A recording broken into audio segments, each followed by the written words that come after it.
कथा राजकन्या के शिल्पिल्ले भगवान की जैसा मैं नीतू पांडे यूट्यूब चैनल पर आप सबका स्वागत करती हूँ। इस कथा का वर्णन भक्तमाल कथा में मिलता है। इसके लेखक नाभा दास जी हैं।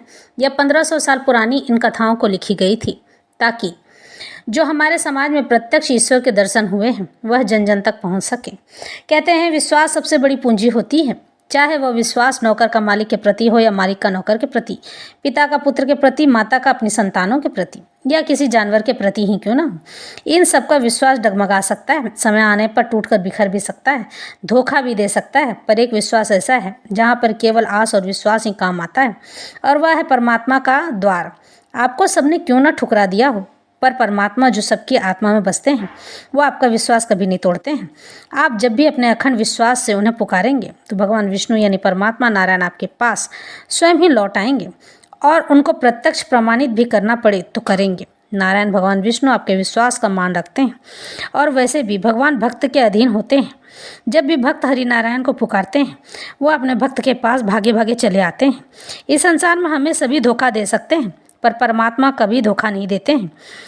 बाली उम्र यानी छोटी उम्र की कन्या को जिस चीज़ को उसे प्रेम से बता दो वह उसी पर विश्वास करने लग जाती है। इसलिए पहले के समय में छोटी उम्र की कन्या का विधान था। बालक या बालिका को छोटी उम्र में ही ईश्वर के प्रति भक्ति का भाव प्रकट करना चाहिए। यह काम माता पिता का होता है। भक्ति कभी आपको भटकने नहीं देता है। सुमार्ग पर चलने का एक अच्छा मार्ग है ईश्वर से प्रीति कर लेना।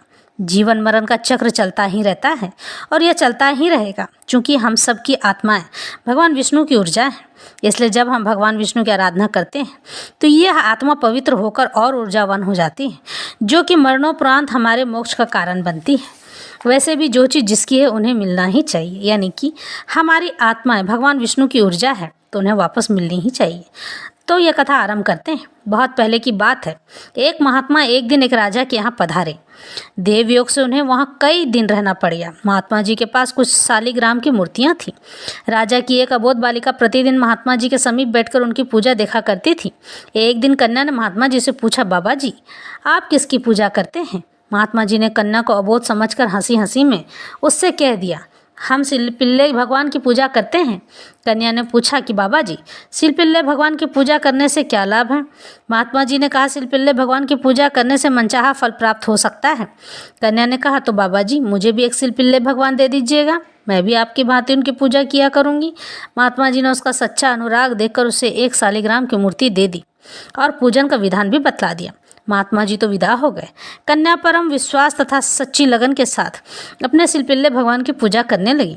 वह अबोध बालिका अपने उन इष्ट देव के अनुराग रंग में ऐसी रंग गई कि उनका क्षण भर भी वियोग उसे असह्य होने लगा। उसे बर्दाश्त नहीं होता।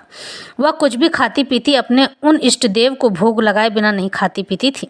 वयस्क हो जाने पर जब कन्या का विवाह हुआ यानी बड़ी हो गई, तब दुर्भाग्य से उस बेचारी को ऐसे पतिदेव मिले जो प्राकृत हरि विमुख थे, जो ईश्वर में बिल्कुल विश्वास नहीं करते थे और अपने मनमाना जीवन जिया करते थे। कन्या अपने शिल्पिल्ले भगवान को ससुराल जाते समय साथ ही ले गई थी। एक दिन उसके पतिदेव ने पूजा करते समय उससे पूछा कि तू किसकी पूजा करती है?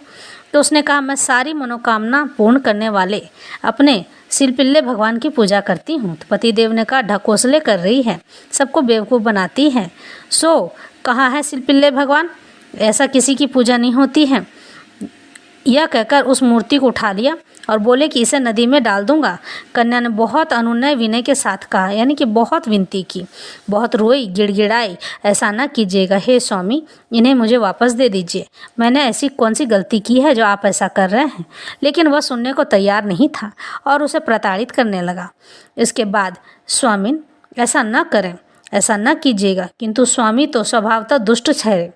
वह भला इस बात को क्यों सुनते और वे कब मानने लगे?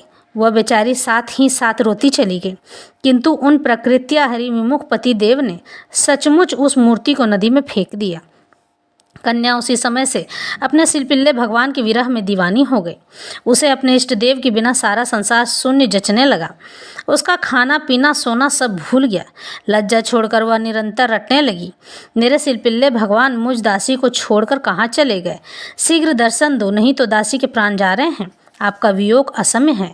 एक दिन वह अपने उक्त भगवान के विरह में उसी नदी में डूबने पर तुल गई थी, यानी कि उसे उसका दुख बर्दाश्त नहीं हुआ कि मेरे भगवान पता नहीं कहाँ चले गए और अपने प्राण त्यागने के कारण से उसी नदी में जाने लगी और कहा कि मैं आज अपने प्राण त्याग दूंगी, अन्यथा मुझे दर्शन दो। लोगों ने उसे बहुत समझाया किंतु उसने एक न सुनी। वह पागल सी बनी नदी के किनारे पहुंच गई। उसने बड़े ऊंचे स्वर से पुकारा, मेरे प्राण प्यारे सिलपिल्ले भगवान, शीघ्र बाहर आकर दर्शन दो, नहीं तो दासी के प्राणांत होने जा रहे हैं, यानी अपने प्राण का अंत करने जा रही हूँ। इस करुण पुकार के साथ ही एक अद्भुत शब्द हुआ कि मैं आ रहा हूँ, तुम कुछ न करना। फिर उस कन्या के समक्ष वही शालिग्राम जी की मूर्ति उपस्थित हो गई। जब वह मूर्ति को उठाकर हृदय से लगाने लगी, तब उसी मूर्ति के अंदर से चतुर्भुज रूप में भगवान प्रकट हो गए, जिनके दिव्य तेज से अन्य दर्शकों की आंखें झप गई। यानी कि वहाँ बैठे सारे लोग जो उस लड़की को समझाने गए थे, उन सभी ने देखा कि भगवान विष्णु प्रत्यक्ष प्रकट हुए हैं। इतने में एक प्रकाशमान गरुड़ ध्वज विमान आया। भगवान अपनी उस सच्ची भक्ता को उसी में बिठाकर बैकुंठ की ओर लेकर चले गए और उसके वे हरि विमुख पतिदेव आंखें फाड़ते हुए रह गए। उस राजकन्या के सास और ससुर आदि ने भी यह चमत्कार देखा तो बड़े प्रभावित हुए। राजकन्या ने अपनी भक्ति से सबको भक्त बना दिया था। वे सभी भक्त भगवान की सेवा में लग गए। वे सभी कहने लगे कि हम सबों के भाग्य जाग गए जो ऐसी बहू हमें प्राप्त हुई थी। तो इस तरह से उस कन्या को सिलपिल्ले भगवान के दर्शन हुए और ईश्वर अपने बैकुंठ धामों से लेकर चले गए। ईश्वर हमेशा सब पर कृपा करते हैं जो उन्हें प्रेम से पुकारते हैं। ईश्वर की शरण में रहना ही मनुष्य का कर्तव्य है। ईश्वर से ही प्रीति करनी चाहिए। तो इस तरह से यह कथा आज की संपन्न होती है। अगले भाग में नया कथा लेकर पुनः लौटूंगी।